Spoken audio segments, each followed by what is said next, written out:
चलिए एक एक सवाल से शुरू करते हैं। सोचिए एक दवा बनाने वाली कंपनी है, ठीक है।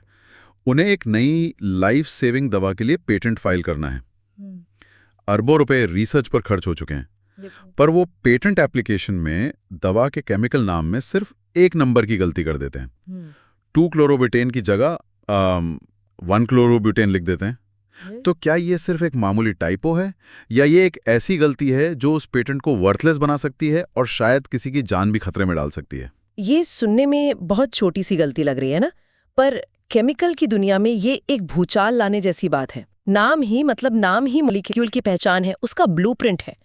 गलत नाम का सीधा मतलब है गलत केमिकल, और गलत केमिकल का मतलब है पूरी तरह से अलग प्रॉपर्टीज और रिएक्शंस।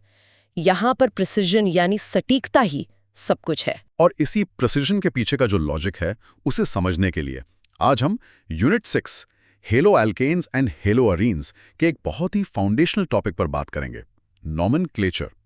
हम ये समझेंगे कि इन मॉलिक्यूल्स को नाम आखिर दिया कैसे जाता है। बिल्कुल, और ये टॉपिक सिर्फ एग्जाम में नंबर लाने के लिए नहीं है, ये समझना बहुत जरूरी है। ये केमिस्ट्री की, आप कह सकती हैं, यूनिवर्सल लैंग्वेज है। ये वो सिस्टम है जो ये पक्का करता है कि टोक्यो में एक साइंटिस्ट, न्यूयॉर्क में एक रिसर्चर और इंडिया में एक स्टूडेंट जब एक नाम लें तो वो सब एक ही मॉलिक्यूल के बारे में सोच रहे हों। ये ग्लोबल साइंस और सेफ्टी की नींव है। तो चलिए इसकी एक एक परत को खोलकर समझते हैं। नॉमेनक्लेचर का कोर आइडिया क्या है? अगर किसी को बिल्कुल जीरो से समझाना हो तो ये क्या है? सबसे सरल स्तर पर नॉमेनक्लेचर एक सिस्टमैटिक तरीका है हैलो एल्केन्स और हैलो एरीन्स का नाम रखने का। इसका सबसे फंडामेंटल रूल ये है कि हम हैलोजन एटम जैसे क्लोरीन, ब्रोमीन, इनको पेरेंट हाइड्रोकार्बन चेन पर एक गेस्ट या सब्स्टिट्यूएंट की तरह ट्रीट करते हैं। उसे एक प्रीफिक्स यानी नाम के शुरू में लगने वाले शब्द की तरह देखा जाता है। इसे विजुलाइज करने में मदद करें। मान लीजिए हमारे पास एक सिंपल सी प्रोपेन चेन है। बिल्कुल, इमेजिन कीजिए कि आपके पास 3 कार्बन एटम्स की एक सीधी चेन है। ये हमारा प्रोपेन है। ओके। अब अगर हम बीच वाले कार्बन यानी कार्बन नंबर 2 पर एक ब्रोमीन एटम जोड़ दें तो इस नए मॉलिक्यूल का IUPAC नाम होगा 2-ब्रोमोप्रोपेन। चलिए इस नाम को तोड़ते हैं। प्रोपेन हमें बताता है कि पेरेंट चेन 3 कार्बन की है, ब्रोमो बताता है कि कौन सा हैलोजन जोड़ा है, और सबसे जरूरी 2, ये हमें उस ब्रोमीन का एग्जैक्ट एड्रेस बताता है। अच्छा, तो ये सिर्फ एक नाम नहीं है, ये तो एक पूरा पता है, जैसे किसी का पोस्टल एड्रेस होता है। एग्जैक्टली। IUPAC नॉमेनक्लेचर को समझने का ये सबसे अच्छा तरीका है। ये केमिकल वर्ल्ड का पोस्टल एड्रेस सिस्टम है। पेरेंट चेन जैसे प्रोपेन, वो हो गया शहर का नाम, टाउन नेम। हेलोजन का टाइप जैसे ब्रोमो, क्लोरो, वो हो गया गली का नाम, स्ट्रीट नेम। और पोजीशन नंबर जैसे 2, वो है घर का नंबर, हाउस नंबर। मतलब ब्रोमोप्रोपेन बोलना ऐसा है जैसे किसी को कहना कि मैं दिल्ली में रहता हूँ। इन्फॉर्मेशन है पर अधूरी है। और 2-ब्रोमोप्रोपेन बोलना है मैं दिल्ली में हाउस नंबर 2 ब्रोमो स्ट्रीट में रहता हूँ। एकदम प्रिसाइज। बिना घर के नंबर के चिट्ठी गलत जगह जा सकती है, वैसे ही बिना पोजीशन नंबर के हम गलत मॉलिक्यूल समझ सकते हैं। बिल्कुल सही कहा। ब्रोमोप्रोपेन एक एम्बिगुअस नाम है, क्योंकि ब्रोमीन पहले कार्बन पर भी हो सकता है और दूसरे पर भी। लेकिन 2-ब्रोमोप्रोपेन बिल्कुल प्रिसाइज है। यह हमें ठीक ठीक बताता है कि ब्रोमीन कहाँ लगा है। यहाँ एक बहुत ही दिलचस्प बात सामने आती है, इस सिस्टम की जरूरत ही क्यों पड़ी? मेरा मतलब ऐसा तो नहीं था कि केमिस्ट ने बस मजे के लिए इतने रूल्स बना दिए। इसके पीछे की प्रॉब्लम क्या थी? इसके पीछे की प्रॉब्लम थी केओस। पूरा कंफ्यूजन था। IUPAC रूल से पहले एक ही कंपाउंड के कई कॉमन नाम होते थे, जैसे क्लोरोफॉर्म, जिसका IUPAC नाम ट्राइक्लोरोमीथेन है। हर देश, हर लैब में अपने अपने हिसाब से नाम रखे जाते थे। इससे कम्युनिकेशन में बहुत कंफ्यूजन और खतरनाक गलतियां होती थीं। आप एक केमिकल मांग रहे हैं और आपको मिल कोई दूसरा ही रहा है क्योंकि आपके यहाँ उसका नाम कुछ और है, जिससे गलतियां होने का चांस बहुत बढ़ जाता होगा, खासकर दवाइयों और इंडस्ट्रियल प्रोसेसेस में। बहुत ज्यादा। इसी केओस को खत्म करने के लिए IUPAC ने एक ग्लोबल स्टैंडर्ड बनाया, ताकि एक नाम का मतलब पूरी दुनिया में सिर्फ और सिर्फ एक ही स्ट्रक्चर हो। जैसा आपने शुरू में कहा, दवा कंपनियों को पेटेंट और सेफ्टी के लिए एग्जैक्ट IUPAC नाम देना होता है। अगर नाम में जरा भी गलती हुई तो उनका पेटेंट इनवैलिड हो सकता है या प्रोडक्शन में गलत सब्सटेंस बन सकता है जिसके नतीजे कैटास्ट्रॉफिक हो सकते हैं। ठीक है, तो सिस्टम का क्यों और क्या हमें समझ आ गया, पर इससे क्या फर्क पड़ता है ये देखने के लिए क्या लैब में इसका कोई रियल वर्ल्ड एग्जाम्पल है जहां नाम का छोटा सा फर्क मॉलिक्यूल के बिहेवियर में बड़ा फर्क लाता हो? हाँ, इसका एक क्लासिक और बहुत पावरफुल उदाहरण है। लैब में 1 ब्रोमोप्रोपेन और 2 ब्रोमोप्रोपेन को अगर दो अलग अलग बोतलों में रखा जाए तो आप देखकर उनमें फर्क नहीं बता सकते। दोनों ही कलरलेस लिक्विड होते हैं। तो पहली नजर में कोई भी सोचेगा कि शायद वे रिएक्ट भी एक जैसे ही करते होंगे। बट एक्चुअली नहीं, उनकी केमिकल पर्सनालिटी में जमीन आसमान का फर्क है।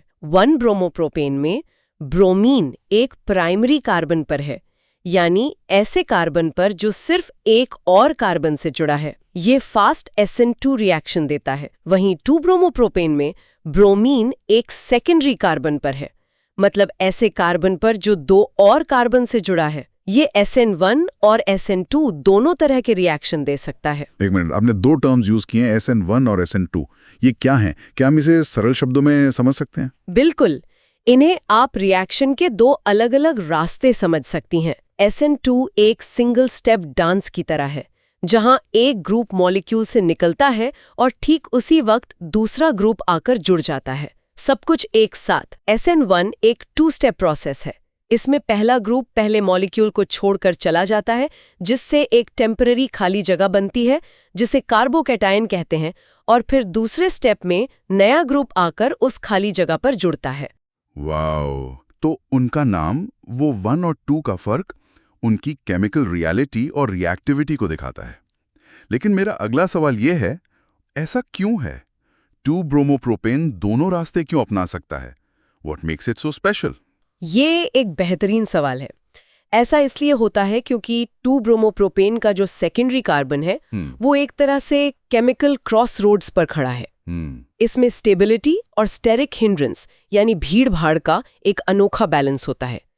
ये SN1 रिएक्शन के लिए जरूरी स्टेबल कार्बोकैटायन भी बना सकता है, और साथ ही ये SN2 रिएक्शन के लिए उतना क्राउडेड भी नहीं होता कि बैक साइड से अटैक नामुमकिन हो जाए।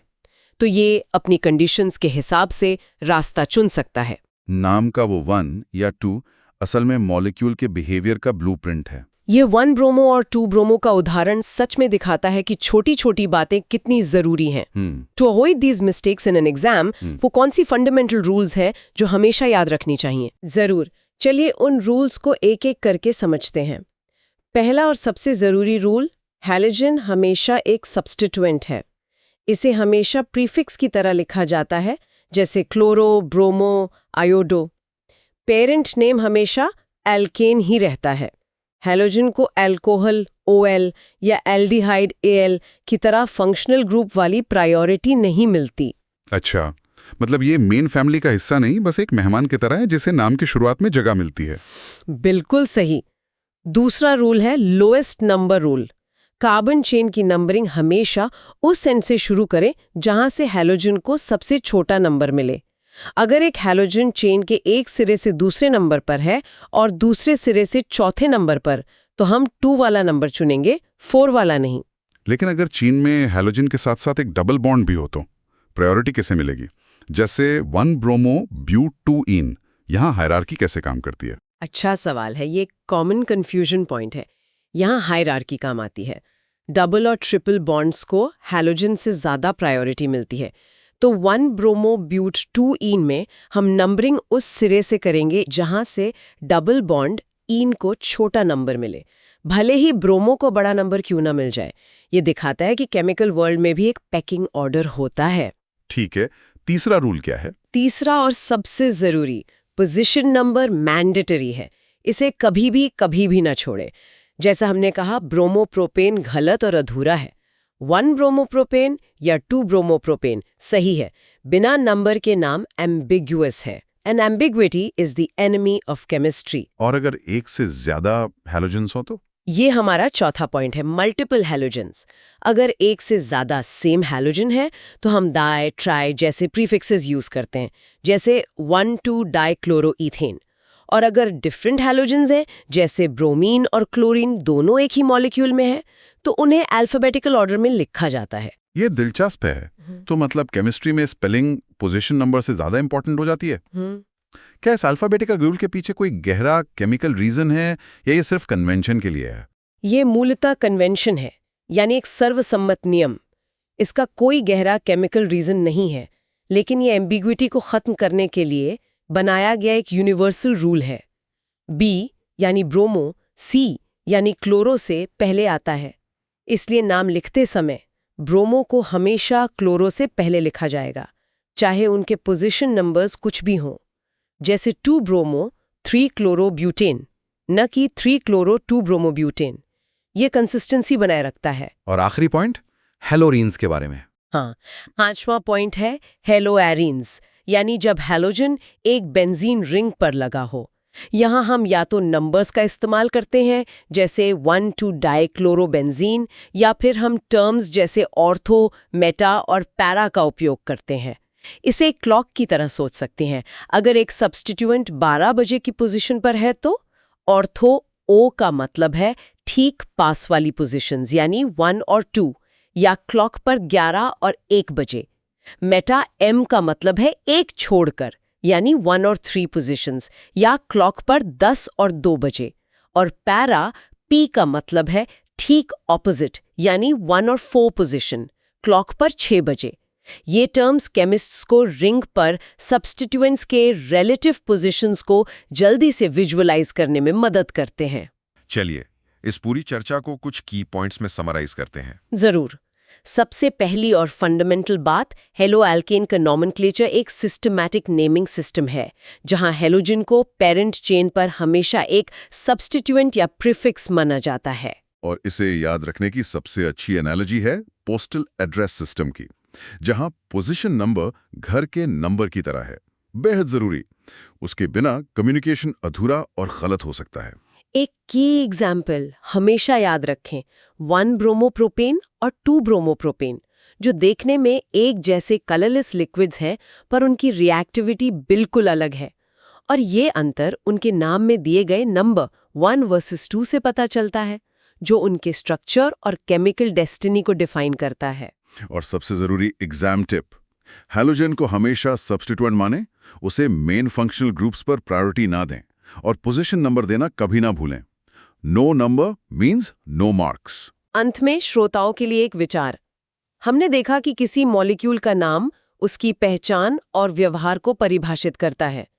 तो अब इस पर सोचिए, अगर नाम में सिर्फ एक नंबर बदलने से, जैसे 1 क्लोरोब्यूटेन से 2 क्लोरोब्यूटेन करने से, उस मॉलिक्यूल की पूरी कहानी बदल जाती है, तो ये हमें नेचर के बारे में क्या सिखाता है? ये हमें बताता है कि स्ट्रक्चर ही फंक्शन है। एटम कहाँ जुड़ा है, ये तय करता है कि वो मॉलिक्यूल क्या करेगा और क्या बन पाएगा। ये दिखाता है कि केमिस्ट्री में छोटे छोटे डिटेल्स का कितना बड़ा और कितना गहरा इम्पैक्ट होता है। इस सवाल पर सोचिएगा।